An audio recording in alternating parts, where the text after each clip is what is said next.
Papa Daily Update TV no message and over channel so no hit Akroma no subscribe but see drop in the latest news be a obejibre no nya be na the latest news be boom no and say o share one of the top justice omumpe nkwasi asem omuchiri no omuchiri nana dankwa Akufo aban no niema moya na ye one of the Akufo families ye Sophia Akufo yes you say maame no tembia no obo ni kaze na chipaze niema oye no enkoye ene Sophia Akufo echemse o support Radon Mahama say the constitution ehia amendment etese omoye nsesan wo constitution nim na kwanye faso appointee eye the CJ the chief justice no nsesan ebem kakra eya koye se government bia na oba bedesu bia na CJ no ehye na motom jope eno control no anaso manipulate no efa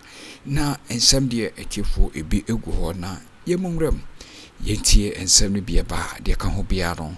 Leave the prosecution, but then again, you would also understand why some would disagree because there has to be a deterrent. If it was just about taking money that had been allegedly stolen and not punish the people who stole them, what would deter anybody from stealing money? Counsel. Okay, great. So, Mr. Counsel, a brief there's a greeting to the usual constituents. As expected. So today we'll use It Is Possible Radio People First, 38.2 FM. In fact, that has been It Is corrected. Possible Radio. Lebeni Ahiabwen, Zion Farms and the people on Facebook. Yes. But because of the statement you made yesterday, the Electoral Commission put out some information about that 38.2. Yeah. That it is not the case. Yes. That's corrected. The beginning. I think the last time I watched, it was around 41 point. Yes. Over 41%. Exactly. For Dr. Mahmoud Bamia. Good. Yeah. But the first cycle, so you see, like I said, let's have some light movements. It can't always be crunching numbers like Joe Jackson, etc. Let's have light movements a bit. They've said it's 38.2 FM. It is possible radio. So at least. I'm just saying now you can change the dial. Okay, so we should make it 41 point something. Just to FM. Reflect the information. All right, no problem. So let me know about the people on Facebook, our supporters. They say let's change the frequency to 41 point something FM. Okay, all right. Yeah, so then, as usual, let's greet Garmanche. Garmanche has done a yeoman's job by standing up when a lot of chiefs were quiet. Garmanche says he's not resting until we get justice in the Sicily Adapa matter. And sure, thankfully, at least we are on the right path to that. I'm sure in the coming months we'll see what can be done. Ose Adeyo Ajimabedu II, thank you for also standing up and talking about bad governance when most people were quiet. People's mouths were full. They said it is a bad manners to talk whilst eating. So they were busy eating. Okay, now they finished eating. And Ghanaians have been what? Left short. So Chief Justice Sophia Akufo, thank you very much. Good morning. Hey, and did you hear Sophia Akufo's last interview? In the course of the week, she says the same thing that Justice Tokono CJ is talking about. Changing the constitution in terms of how the Chief Justice is appointed. Currently, we don't have separation of powers. So the Chief Justice is in the armpit of the President. So we need to change this constitution quickly. Bring true independence to the judiciary. Look, the way usually the executive hound judges when they have cases concerning the government, etc., it's terrible. It's terrible. Akufo even took it to the West, where he could hound Bafuboni, Justice Bafuboni of the Supreme Court, day and night. Bafuboni, resign. I'll give you X to resign. I'll give you Y to resign, etc. It's bad. Look, if judges talk to you, you see that they have no peace. They have no peace. They didn't enjoy that much peace under Akufo at all. They were hounded left, right, center. That is not separation of powers. We need true independence. We need to reform the Judicial Council, make it truly independent of the executive so that we will have true separation of powers. Right? You ask lawyers who had cases before judges, and sometimes because of the way Akufo behaved, you have to find ways of delaying the case. Delaying so that Akufo will be out. Then you know that, okay, now, at least from what we knew the last time, JM is better than Akufo. He will not hound as much. But just to avoid anything at all like that, let's just change the constitution. The election of the MMDCs, etc. So that this MMDCs will be accountable to the citizens, right? to make our development go faster, because right now the MMDCs all have to please the president, not the citizens. The citizens or the persons in the districts, the municipalities don't elect those MMDCs. So rather, they look to please the executive, the president, and not the citizens. That's not development, right? Okay, so thank you. So now, Mr. Joe Jackson says we should concentrate more on the recovery of the loot. Look, talking bluntly, not as a lawyer, you know, when I come here, it's not every time I'm wearing a lawyer's cap. Yeah. I have to wear other caps. I'm a citizen as well, and I know how, things work out in court. I largely support him. So this is a personal opinion, okay? It's not the opinion of ORA, right? No, it's a personal opinion. I'm allowed to talk briefly on personal issues like this. I can make a personal opinion. Okay. You see, all the arguments is articulated. They are very solid. You think people who have stolen millions of dollars would readily go down? No. They get into court. It's one objection after the other. From objection to objection, like the way JM said, from crisis to crisis, right? Yes, so the same thing in court. From objection to objection, objection to objections. Then the time keeps running. Kukwasa, slow to avoid a conviction.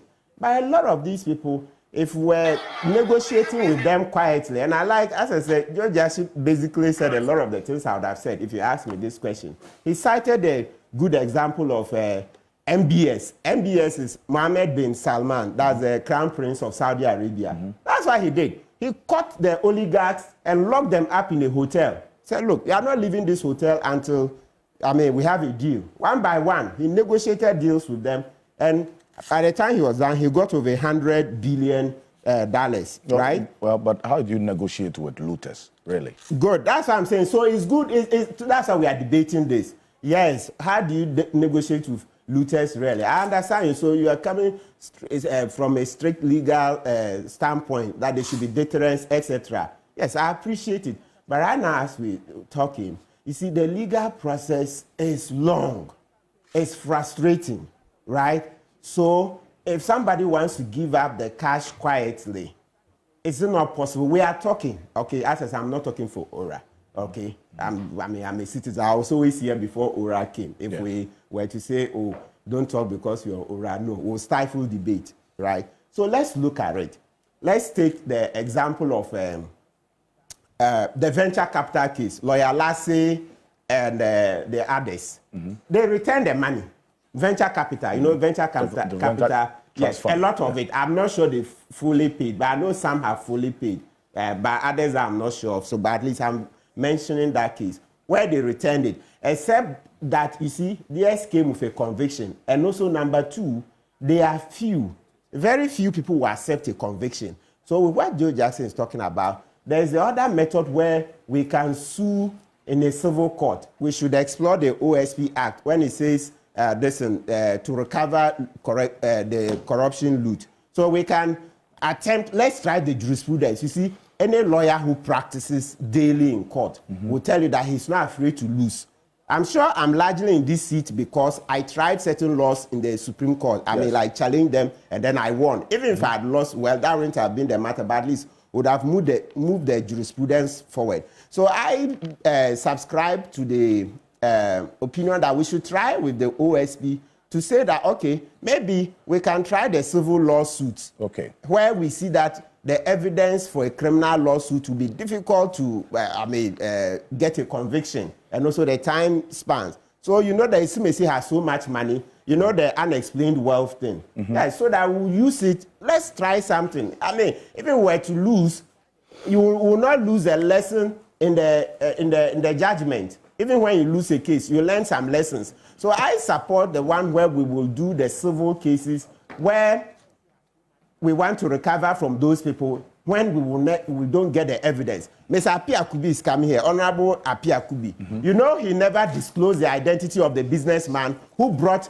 the Ghana Must Go cash to Parliament. And so it frustrated that case. Honorable Bar, you're in that Parliament.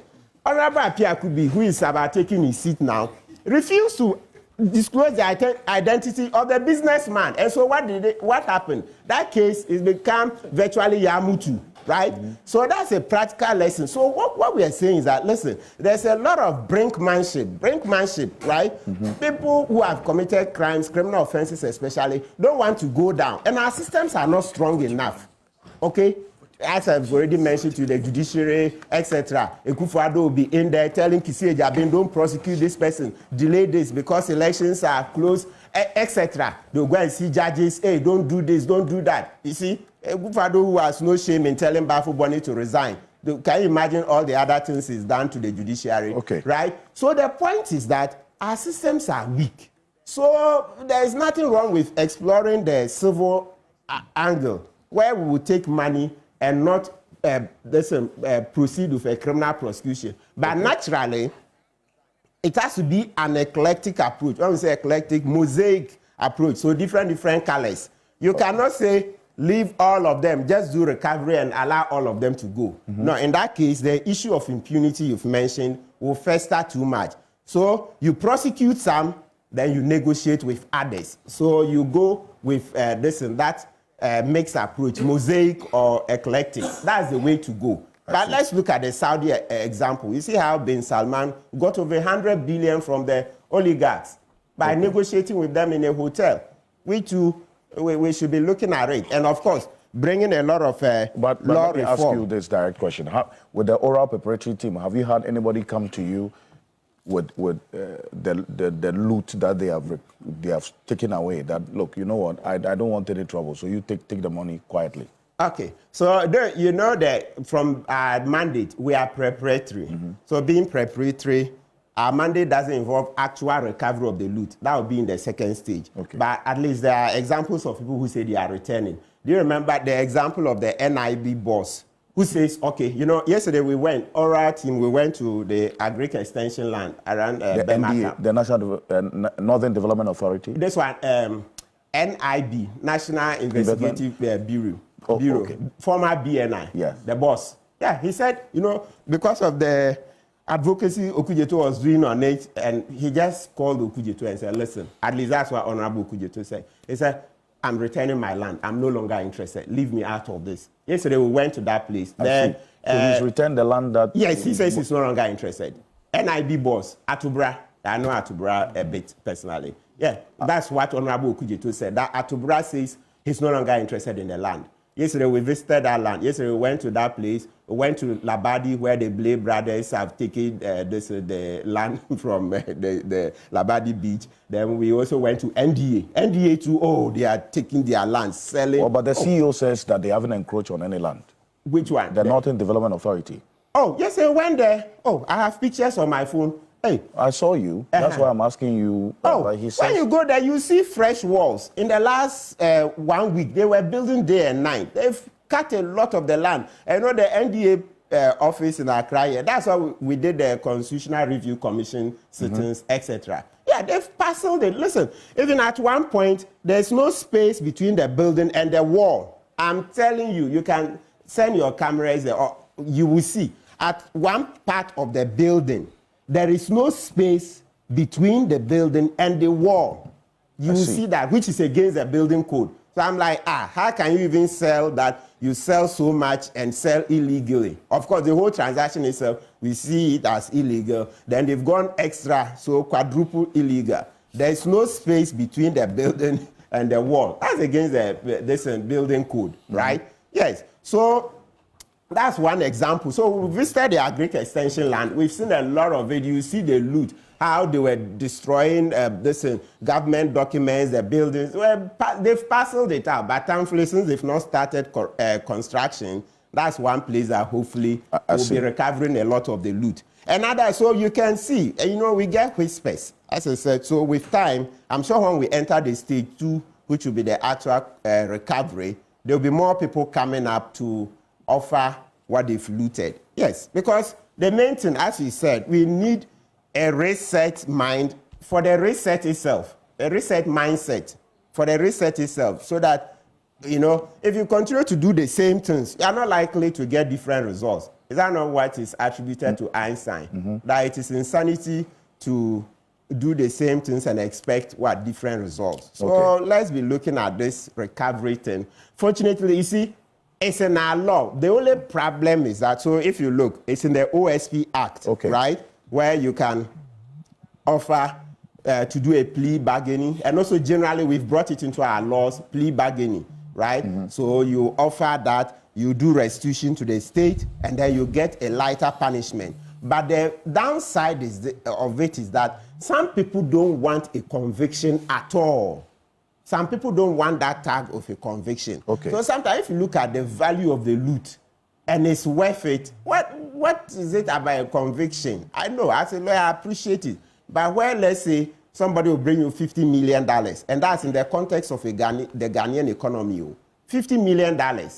Then you say, no, I don't want $50 million. I want you to be convicted in court. I want you to plead guilty in court so that you be called a convict. And then I'll take the 50 million. No. It doesn't, add up. So we have to look at our economic circumstances and then see that where the loot is huge and can turn our fortunes around, those places we can do the civil approach, recover it, and then at least help the economy. Because right now, don't forget, self-preservation is the first human instinct. Self-preservation is the first human instinct. So where you are hungry, would you be, and there is food, you insist that no, somebody has stolen the food that belongs to all of us. We are hungry now. Then you insist that we want to convict him in a court of law. We want to embarrass him before we collect the food. How? Well, you see, as you indicated, that's your personal opinion, you know, because I also hold a personal opinion, which is different from what you're saying, you know, because then again, we've gone on this path before, as you indicated. People have stolen and they have returned the money quietly. We didn't make noise about it. And some will also argue that that's why it's encouraging others to steal, because they know that after a certain period, they can recover, they just return a portion of it and say, you know, this is how much I've stolen, take it. How do you even authenticate that the $50 million the person is returning is actually what the person looted, but not more, you know? So we can go on and on about this, but look at different sides of this. Is why I welcome Professor of Jampo. Good morning, welcome. And the Honorable and the Akufo is also joining us. So, gentlemen, good morning, welcome. 1 minute. Yes. Let me add morning. They greeted me first. Sorry. Me first. I'm just showing where to find the law.